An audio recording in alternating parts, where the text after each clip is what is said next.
నమస్కారం. లక్ష్మి చెప్పే కథలకు స్వాగతం. వీణులతో వీక్షించటానికి సిద్ధం కండి. ప్రియ సఖులు, ఇప్పుడు మనం ప్రముఖ రచయిత్రి శ్రీమతి శ్రీదేవి సోమంత్రి గారు రచించిన సంగమం ధారావాహిక నుండి 7వ భాగం వినేద్దామండి. జ్యోతికి ఏం జరుగుతుందో అన్న ఆందోళన, పాప పరిస్థితి నాలో తీవ్రమైన ఒత్తిడిని కలగచేశాయి. మొదటిసారి తాగి ఇంటి మీదకి వెళ్ళి గొడవ చేశాను. నాన్నని అనరాని మాటలన్నీ అన్నాను. దాని మీదే ప్రాణాలన్నీ పెట్టుకుని బతుకుతున్నాడు వాడు. పోనీ ఎంతో కొంత ఇవ్వరాదండి, వైద్యం చేయించుకుంటాడు అంది నరసమ్మ గారు నా పరిస్థితి చూసి.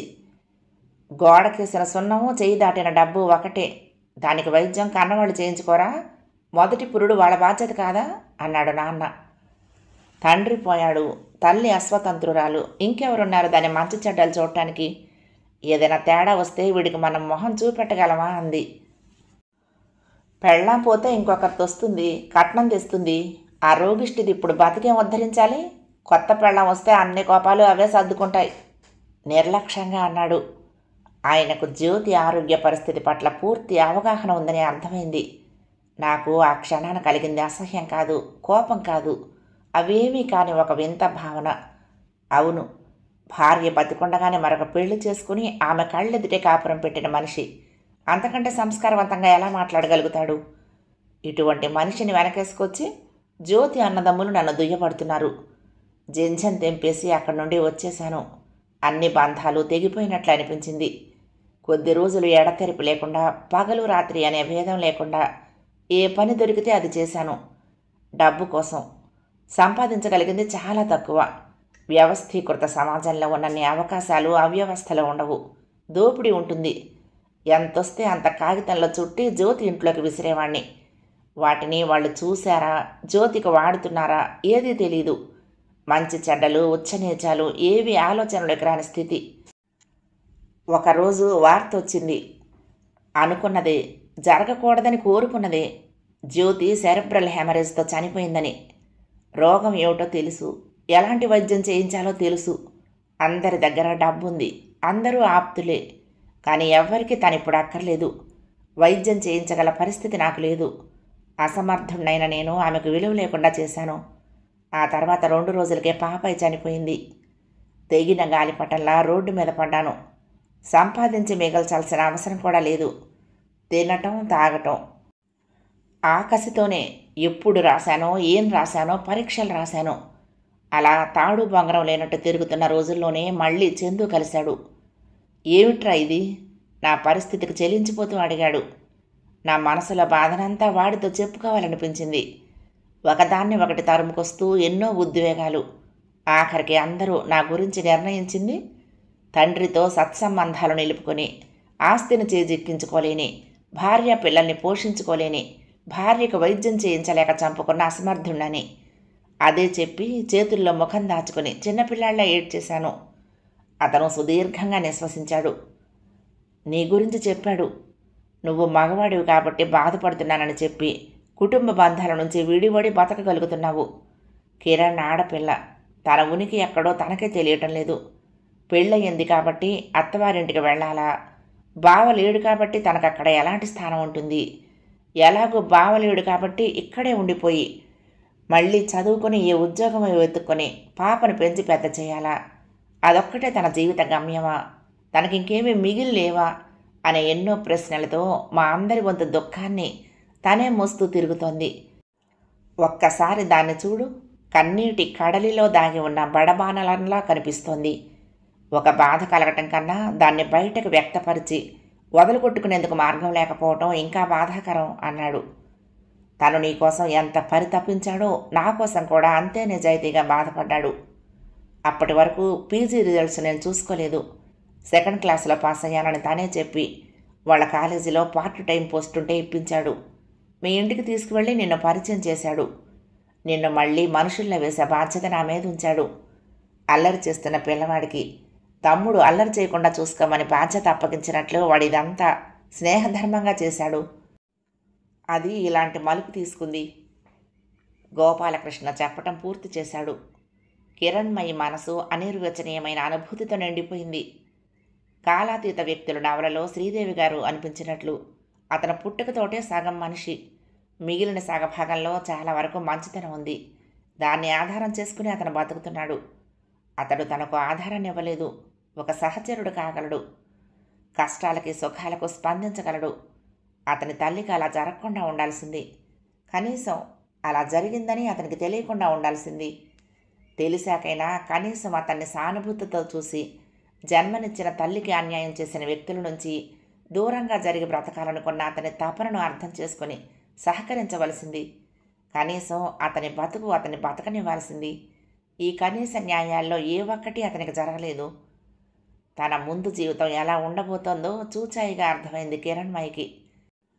ఇష్టాయిష్టాల తొలన జరుగుతున్నప్పుడు మౌనాన్ని మించిన తులాదండం ఇంకొకటి లేదు. ఇద్దరి మధ్య కొంతకాలం విస్తారమైన మౌనం పరుచుకుంది. తర్వాత అది కరిగింది. అతనికి తగినట్టుగా తను మారింది కిరణ్మయి. అతన్ని కొంత మార్చింది. కాలానికి గమనం ఎంత సహజమో జీవితానికి మార్పు కూడా అంత సహజం. కొత్తగా పుట్టుకొచ్చిన పిల్లల వల్ల పాత బాధలన్నీ మరుగుకు తోయబడ్డాయి. కొత్త గాయాలు, ఓదార్పులు, కొత్త సమస్యలు, కొత్త పరిష్కారాలు వాటి స్థానాన్ని ఆక్రమించుకున్నాయి. అదేంటి సెలవు మధ్యలోనే జాయిన్ అయిపోయావు? పెళ్ళి బాగా జరిగిందా? పార్టీ ఎప్పుడు ఇస్తావు అని ప్రశ్నలతో ముంచెత్తిన సహోద్యోగులకి పెళ్ళి క్యాన్సిల్ అయింది అని ముక్తసరిగా జవాబిచ్చాడు భాస్కర్. అదో పెద్ద సంచలనమైంది. అందరిలో చర్చనీయాంశమైంది. ఒక్కొక్కరు వస్తున్నారు, పరామర్శిస్తున్నారు. అది అతని వ్యక్తిగతమేమో, చెప్పటం ఇష్టం లేదేమో అనుకోవట్లేదు. సానుభూతి పేరిట కుతూహలం ప్రకటిస్తున్నారు. అరేంజ్మెంట్స్ అయ్యాక క్యాన్సిల్ అయిందా, మొదటే క్యాన్సిల్ అయిందా అన్న ప్రశ్నతో మొదలైన పరంపర కొంత దూరం దాకా నిరాటంకంగా సాగిపోయేది. ఎందుకు? ఇస్తామన్న కట్నం ఇవ్వలేదా? ఆహా, అదేం లేదు. మర్యాదలు సరిగ్గా చేయలేదా? అలాంటిదేం లేదు. మరి పెళ్లి కూతురులో ఏదైనా లోపం దాచిపెట్టారా? కాదు. మరేంటి? ఆమె క్యారెక్టర్ మంచిది కాదా? ఏదైనా లవ్ అఫైరా? ఈ రోజుల్లో అలాంటిది సాధారణమైపోయింది. పెళ్లి దాకా లాక్కొచ్చి ఆడపిల్లలు పీటల మీదకి రాకుండా పారిపోతున్నారు. ఏ సంభాషణ అయినా అక్కడ దాకా వచ్చి ప్రశ్నార్థకంగా నిలిచిపోతుంది.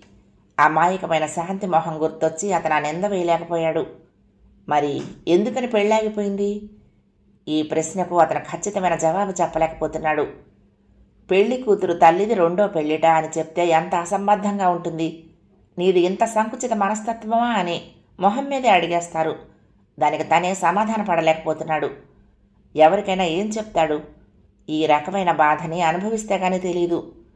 భాస్కర్ వెనక రకరకాలుగా గుసగుసలు పోతున్నారు. ఆగిపోయిన అతని పెళ్లి గురించి అనేక ఊహాగానాలు సాగుతున్నాయి. అక్కడ ఉండలేక ట్రాన్స్ఫర్కి పెట్టుకున్నాడు. అదే సమయంలో అతనికి శాంతి పట్ల కొంత సానుభూతి కూడా కలిగింది. మగవాడైన తనకే ఇలా ఉంటే ఆమె ఇంకెంత అవస్థపడుతుందో. ఎంతమంది ఎన్ని రకాలుగా గుచ్చిగుచ్చి వేధిస్తున్నారు.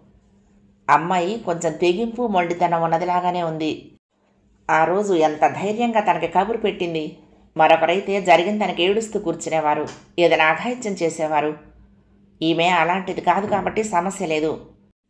విడాకుల పేపర్లో సంతకం పెట్టి తిప్పి పంపించమన్నాడు తాను. ఎందుకని పంపలేదు? ఇంకా తన పట్ల వాళ్ళకి ఆశలున్నాయా? తామిద్దరూ కలవటం ఎలా సాధ్యం? ఓహో, సాధ్యపడదు. ఎక్కడో అస్పష్టంగా గోచరిస్తూ అభద్రతాభావం, దాన్ని వ్యక్తం కానివ్వకుండా మభ్యపరుస్తూ ఏరి కూర్చుకున్న సందేహాలు. అయ్యి కాని పెళ్లిలాగే అతని మనసులో ఎన్నో సందేహాలు ఊగిసలాడుతున్నాయి. భాస్కర్కి ట్రాన్స్ఫర్ అయిన కొత్త చోట కూడా మనుషులున్నారు. వారికి కుతూహలం ఉంది. ఇతరుల అంతరంగాల్లోకి తొంగి చూడాలన్న పీపింగ్ టామ్ మనస్తత్వం ఉంది. పెళ్లి విషయం ఒక్కటే తప్పించి తన గురించిన వివరాలన్నీ చెప్పాడు భాస్కర్. అప్పటికప్పుడే అతను ఒక పెళ్లి కొడుకుగా అంచనా వేసుకుని ఏకపక్షంగా సంబంధాలు ముడిపెట్టేసుకున్నారు కొందరు. అతనికి వీళ్ళందరికీ దూరంగా పారిపోవాలని ఉంది. భౌతికమైనదే కాకుండా అంతరంగికమైనది కూడా ఆయన ఏకాంతం కావాలనిపిస్తోంది. కొన్నాళ్లు లీవ్ పెట్టి ఎటైనా తిరిగి రావాలని నిశ్చయించుకున్నాడు. మనిషికి మనిషికి కనిపించని ముడి ఉంటుంది.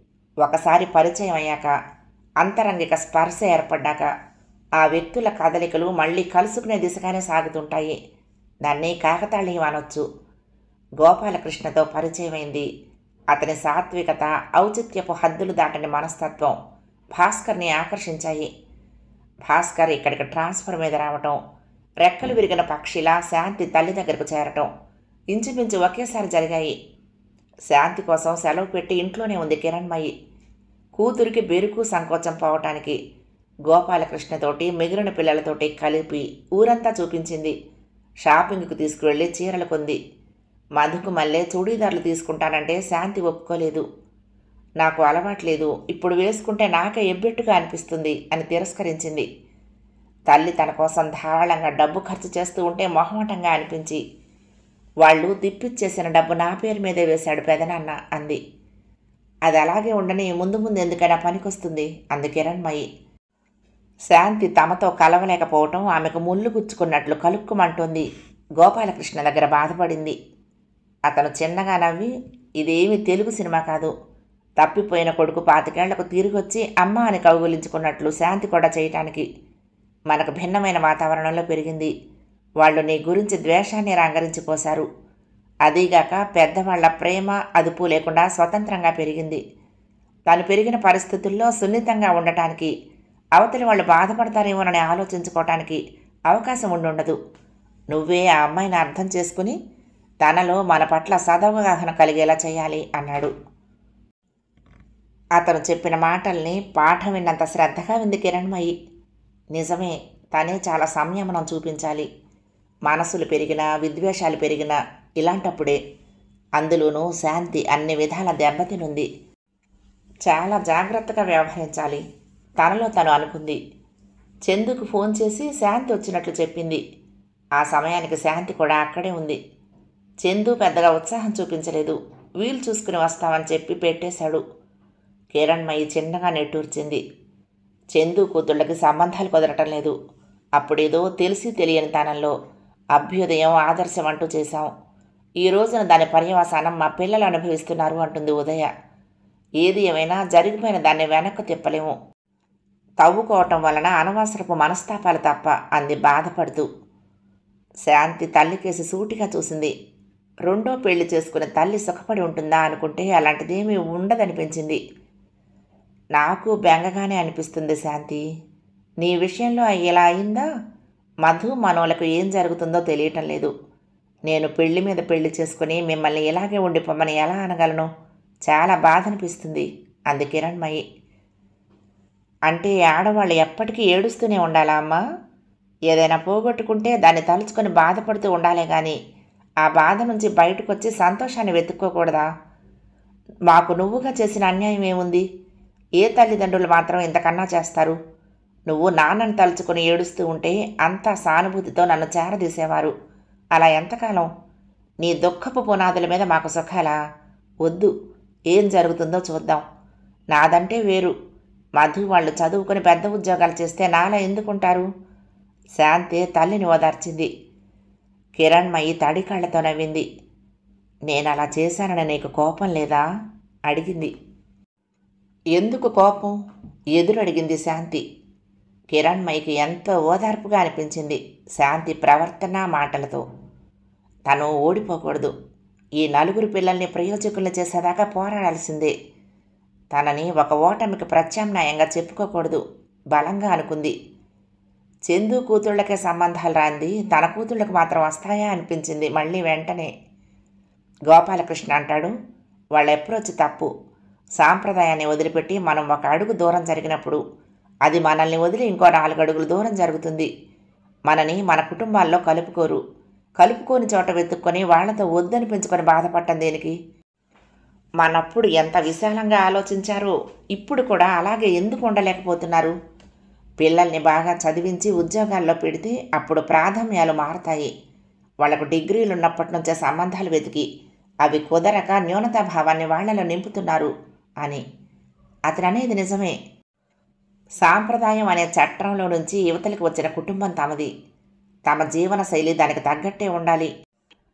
ఒడిదుడుకులేవి రానంత వరకు ఎవరూ మార్పును కోరుకోరు.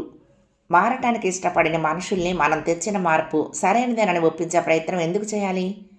వాళ్ళకి హృదయ వైశాల్యం లేదని బాధపడటం దేనికి? ఆ సంకుచితత్వంతో పోరాటం ఎందుకు? కరుణ గురించి కూడా శాంతికి చెప్పింది కిరణ్మయి. పెళ్ళవగానే మళ్ళీ పుట్టింటికి పంపించమని దెబ్బలాడి తీసుకుపోయారు వాళ్ళు. అలాగే దాన్ని ఎప్పుడూ పంపలేదు. తాతమ్మ పోయినప్పుడు, అమ్మమ్మ తాతయ్యలు పోయినప్పుడు ఇలా తీసుకొచ్చి అలా తీసుకెళ్ళిపోయింది వాళ్ళ అత్తగారు.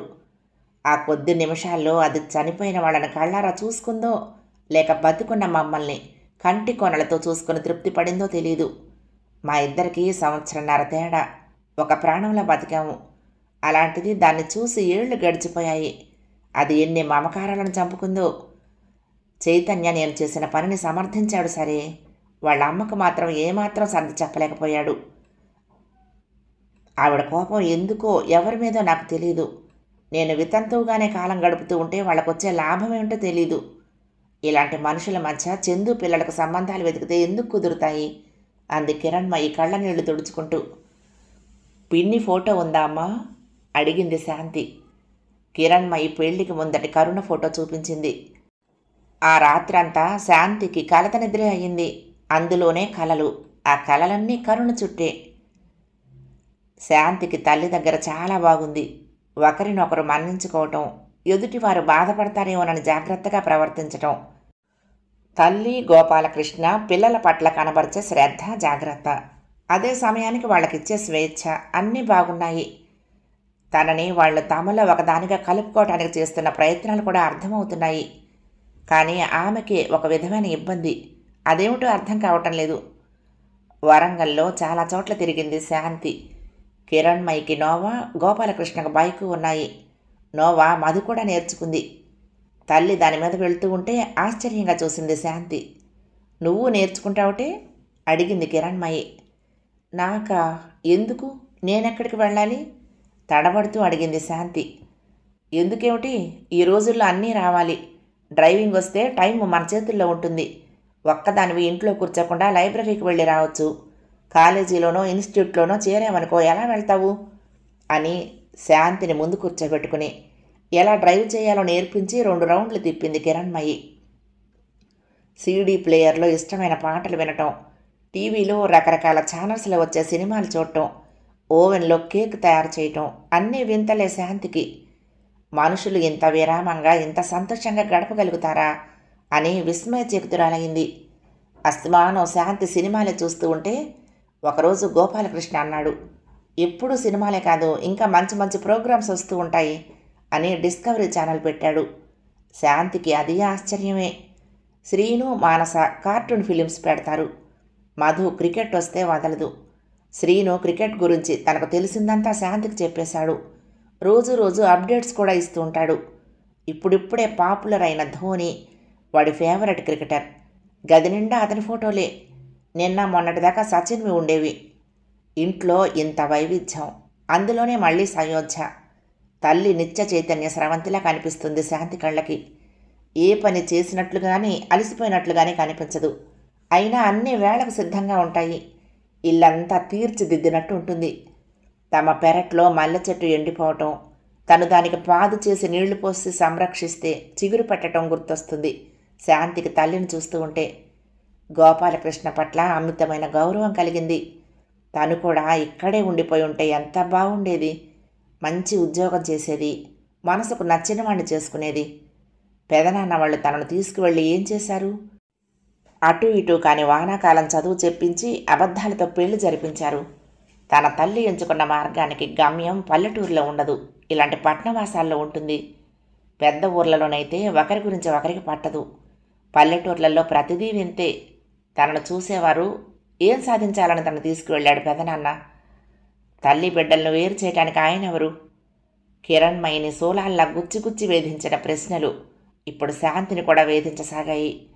మరొక వైపున ప్రతి చిన్న కదలికకు చేదు జ్ఞాపకాలను గుర్తు చేస్తూ మెడలో గలగలలాడే మంగళసూత్రాలు తన మెడకు నిష్ప్రయోజనంగా గుది బండల్లా వేళ్లాడుతున్నాయనిపించింది.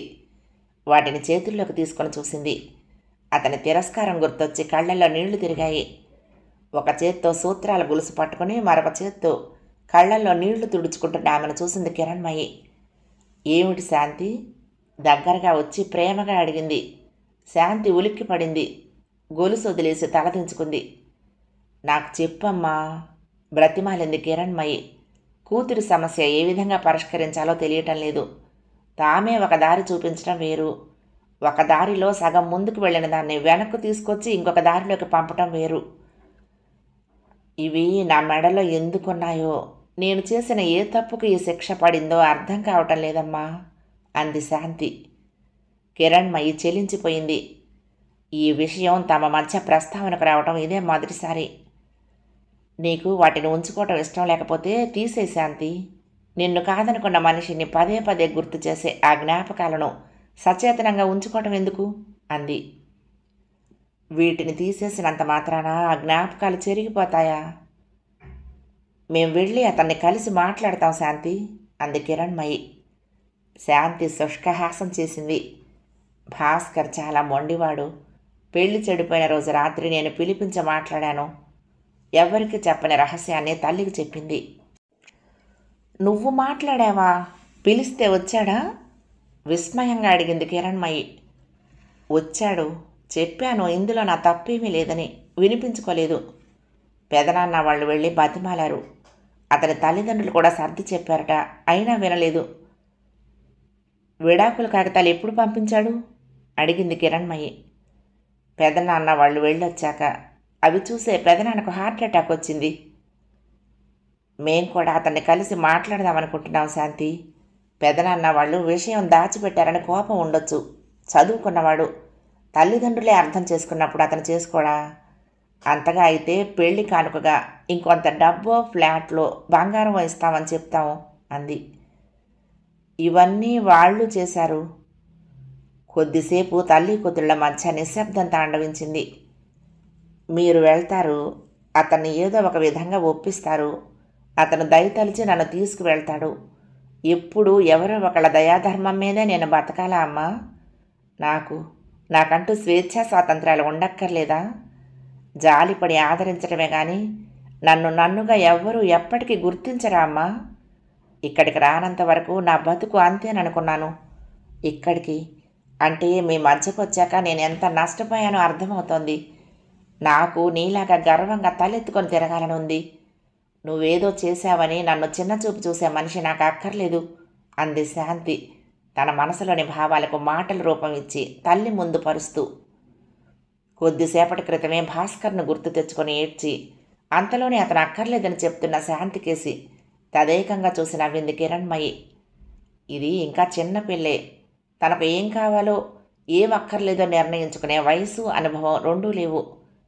తన విషయంలో ఇలాంటి సందిగ్ధావస్థలు తల్లిదండ్రులు, అన్నా వదినలు ఏకపక్షంగా నిలిచి చక్కటి నిర్ణయం తీసుకున్నారు. ఇప్పుడు అలాంటి నిర్ణయం తీసుకోవటం తన వంతు అనుకుంది. నా కాళ్ల మీద నేను నిలబడి నాకొక స్థాయి అంటూ ఏర్పడేదాకా భాస్కర్ ప్రసక్తి తేవద్దమ్మా. నన్ను ఇష్టపడి చేసుకుంటానని ముందుకొచ్చి నీ గురించి విని తెగతింపులు చేసుకొని మళ్ళీ మీరు వెళ్ళి ఏదో ప్రలోభపడితే చేసిన పొరపాటు సరిదిద్దుకునే తరహాలో మీరు కలిపినా మా మధ్య ఆ భేదాలు, అపోహలు అలాగే ఉంటాయి. ఒకసారి పెద్దవాళ్ల జోక్యం, తదితర ప్రకరణాలన్నీ ముగిశాయి. మళ్ళీ వద్దు. తనంతట తను అతను తప్పు తెలుసుకోవాలి. నన్నుగా స్వీకరించడానికి రావాలి. తల్లి మనసు చదివినట్లు స్థిరంగా అంది శాంతి. ఈసారి కిరణ్మయి నివ్వెరపోయింది. ఈ అమ్మాయిని ఎలా అర్థం చేసుకోవాలో తెలియలేదు.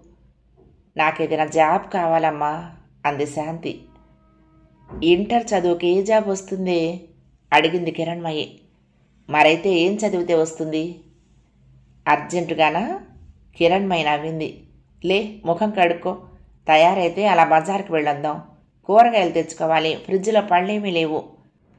మనో స్కూల్ మిడ్డీలు కుట్టిస్తానన్నాడు టైలర్, తీసుకురావాలి. బోలెడనే పనులు అని హడావుడి పడుతూ లేచింది కిరణ్మయి. శాంతి అన్న ప్రతి మాట గోపాలకృష్ణకు చేరిపోతుంది. కిరణ్మయి వాళ్ళిద్దరికీ మధ్య వారధి. గోపాలకృష్ణ అభిప్రాయాలు ఆమెలో ప్రతిబింబిస్తాయి. శాంతి గురించి అతనితో చర్చించడానికి ఆమెకు ఎలాంటి సంకోచం ఉండదు. దానికి చదువు మీద కన్నా తన కాళ్ల మీద తను నిలబడాలన్న విషయం మీద ఎక్కువ శ్రద్ధ ఉంది. అక్కడేం గొడవలు పడ్డారో, అతనేమన్నాడో కానీ అతని దగ్గరకు వెళ్ళటానికి సుముఖంగా లేదు. చెప్పింది అతనితో. ఆ ఆలోచన మంచిదే కిరణ్. ఇప్పటిదాకా తనదైన పద్ధతిలో పెరిగింది. ఆ పెళ్ళి, అనుభవం, అవమానం అన్నీ తనవే. తనకు ఏది మంచిదనిపిస్తే అదే చేయని అన్నాడు. ఈలోగా అతను మరొక పెళ్లి చేసుకుంటే? ఆమె భయాన్ని వ్యక్తపరిచింది. అలాంటి ఉద్దేశం అతనికి కానీ ఉంటే నువ్వు ఆపగలవా? గోపాలకృష్ణ సూటిగా అడిగాడు. కాదండి, దీని భవిష్యత్తు. ఆమె గొంతు రుద్ధమైంది. ఇలాంటి పరిస్థితి ఎదురవుతుందనుకోలేదు అంది. పెళ్లితోనే బతుకా కిరణ్? శాంతికి ఏమంత వయసు మించిపోయిందని? ముందు మానసికంగా ఆర్థికంగా నిలదొక్కుని తర్వాత ఏదో ఒక దారి కనిపించకపోదు. అతనికి ఇష్టం లేక శాంతికి ఇష్టం లేక ఎందుకు ఆ కలయిక? పోనీ శాంతి అతని కోసం బాధపడుతుందంటే అది వేరు అన్నాడు. అందులో కిరణ్మయికి ఏదో వెలితిగా అనిపించింది.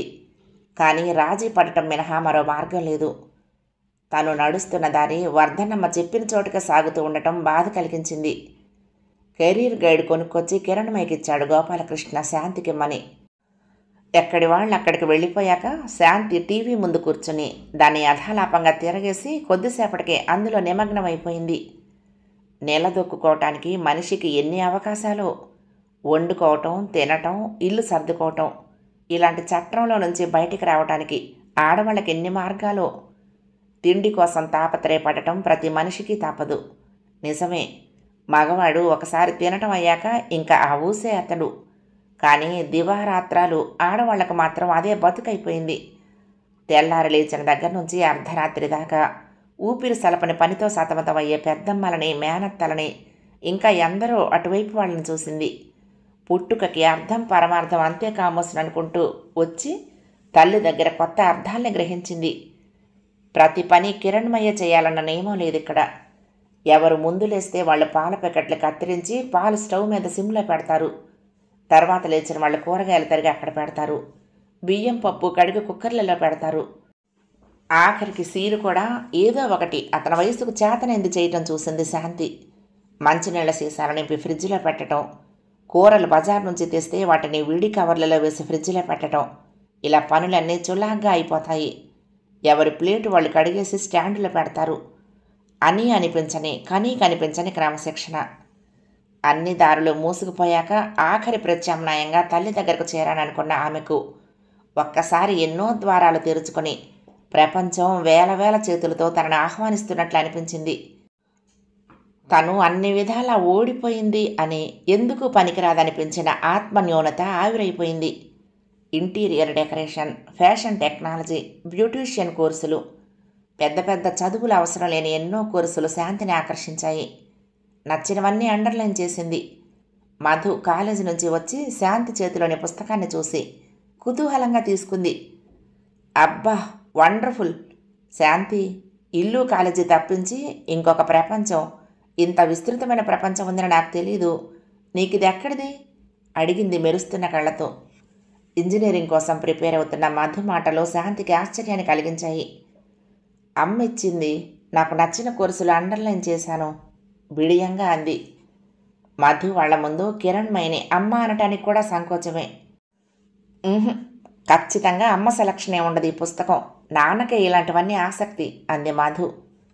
గోపాలకృష్ణ ఈ పుస్తకం తన కోసం కొన్నాడనేసరికి గమ్మత్తైన భావం కలిగింది శాంతికి. ఫర్ హెవెన్స్ సేక్, మనకి డబ్బు కోసం ఇవేవీ నేర్చుకోవాల్సిన అవసరం లేదు శాంతి. సరదాగా, కేవలం సరదాగా ఏ ఒక్కటి నేర్చుకున్నా జీవనశైలే మారిపోతుంది తెలుసా? మంచి గ్రాడ్యుయేట్ డిగ్రీయో పోస్ట్ గ్రాడ్యుయేట్ డిగ్రీయో చేతిలో ఉండాలి. ఆ పైన ఇలాంటి సర్టిఫికేషన్ ఉంటే కెరీర్ అద్భుతంగా ఉంటుంది. ఉద్యోగం అంటే అయిష్టంగా చేస్తాం, హాబీ అంటే ఇష్టంగా చేస్తాం, అంటే హాబీతో సుఖంగా బతికేస్తామన్నమాట అంది మధు. ఆమె మాటలన్నీ గజిబిజిగా అనిపించాయి శాంతికి. ఒక సలహా ఇవ్వనా? మళ్ళీ తనే అంది మధు. ఏమిటన్నట్లు చూసింది శాంతి. వీటితో పాటు ఇంగ్లీషు టకటకా మాట్లాడటం నేర్చుకో, డిగ్రీ చెయ్యి, ఈ రెండు చాలా అవసరం అంది. శాంతి కోణం వేరు, మధు కోణం వేరు. తల్లిదండ్రుల ప్రేమతో ఆప్యాయత అనుబంధాల మధ్య అపురూపంగా పెరిగింది మధు. ఈ ఇల్లు తనది. తల్లిదండ్రులు తన కోసం ఏదైనా చేస్తారన్న ధీమా ఉంది. తలుచుకుంటే ఏదైనా సాధించుకునే పట్టుదలుంది. దానికి తగిన ప్రోత్సాహము ఉంది. శాంతికి అలా కాదు. ఎక్కడా కాళ్ల కింద నేల లేదు. ఎవరో ఒకరిని ఊతం చేసుకుని నిలబడటమే ఇప్పటిదాకా. ఇప్పటికి కాస్త నేల అనింది. నిలదొక్కునే ప్రయత్నం చెయ్యాలి. తనదైన ప్రపంచాన్ని నిర్మించుకోవాలి. అదే తపన. అయినా మధును చూస్తే శాంతికి అసూయ లాంటివి ఏమీ కలగవు. వయసులో పెద్దదానిగా ఆమె పట్ల వాత్సల్యం ఉంది. అభిమానం, ఆరాధన ఉన్నాయి. తల్లి కూడా ఇలాగే ఉండేదా అని ఊహించుకుని, ఇంకొక 4-5 ఏళ్లలో మధులో రాబోయే మార్పుల్ని ఊహించుకుని, తల్లి తనను ఎత్తుకుని తిరిగిన రూపాన్ని చిత్రించుకోవడానికి ప్రయత్నిస్తుంది. మధు శాంతికి ఎన్నో విషయాలు చెప్తుంది. కాలేజీ గురించి, కాలేజీ ఫ్రెండ్స్ గురించి చెప్తుంది. తనెప్పుడూ చూడకపోయినా మధు స్నేహితులు ఎవరో, వాళ్ళ అలవాట్లేమిటో అన్నీ శాంతికి తెలుసు. అక్కకి జడేస్తుంది. పొడవైన శాంతి జుట్టు చూసి ఆశ్చర్యపోతుంది. నీకింత జుట్టుంది, నాకెందుకు లేదు అని అలుగుతుంది. చీర అలా కాదు, ఇలా కట్టుకో అంటుంది. సరదాకైనా తన చూడీదార్ డ్రెస్సులు వేసుకోమని గొడవ చేస్తుంది. దీని అల్లరి నువ్వెలా భరిస్తున్నావమ్మా అంది శాంతి తల్లితో నవ్వుతూ. ఇంకా ఏం చూశావు? పరీక్షలు దగ్గర పడుతున్నాయని బుద్ధిగా చదువుకుంటుంది కానీ పాటలతో ఇల్లంతా హోరెత్తించదు. ఇంకా దాని ఫ్రెండ్స్ వచ్చారా ఇల్లు పీకి పందిరేస్తారు అంది కిరణ్మయి. కానీ మను అలా కాదు, చాలా నెమ్మది. ఇద్దరికీ అసలు పోలికే లేదు. మేమిద్దరం పక్కన నిలబడకపోతే వీళ్ళిద్దరిని అక్కా చెల్లెళ్ళంటే ఎవ్వరూ నమ్మరు అంది కిరణ్మయి. శాంతి చిరునవ్వుతో వింది తల్లి మాటల్ని. చిన్నప్పుడు నువ్వు చాలా అల్లరి చేసేదానివి, ఇప్పుడెంత కుదిరొచ్చిందో తెలుసా అడిగింది కిరణ్మయి. అప్పటి జ్ఞాపకాలను గుర్తు చేసుకుంటున్నట్లు ఆమె చూపులు ఎక్కడో చిక్కుపడ్డాయి. కొద్దిసేపటికి సర్దుకుని లేచి వెళ్ళి శాంతి చిన్నప్పటి ఫోటోలు ఆల్బమ్ తీసుకొచ్చింది. అన్నీ ఒంటరి ఫోటోలు. అమ్మమ్మ తాతయ్యలతోటి, మిగిలిన కుటుంబ సభ్యులతోటి తీయించుకున్న ఫోటోలు. ఒక్క ఫోటో మాత్రం తల్లితో ఉంది. అమ్మ ఎంత కళాహీనంగా ఉంది. నమ్మలేనట్టుగా విభ్రాంతిగా తల్లి మొహంలోకి చూసింది.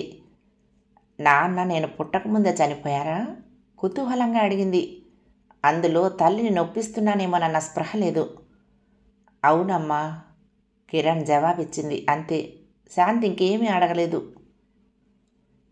7వ భాగం సమాప్తం. ప్రియ సఖులు, ఈ కథ మీకు నచ్చితే తప్పకుండా లైక్ చేయండి, షేర్ చేయండి, కామెంట్ చేయండి, సబ్స్క్రైబ్ చేసుకుని నన్ను ఎంకరేజ్ చేయండి. ఉంటానండి. ప్రేమతో లక్ష్మి, కృష్ణాతీరం దుర్గమ్మ సన్నిధానం. నమస్తే.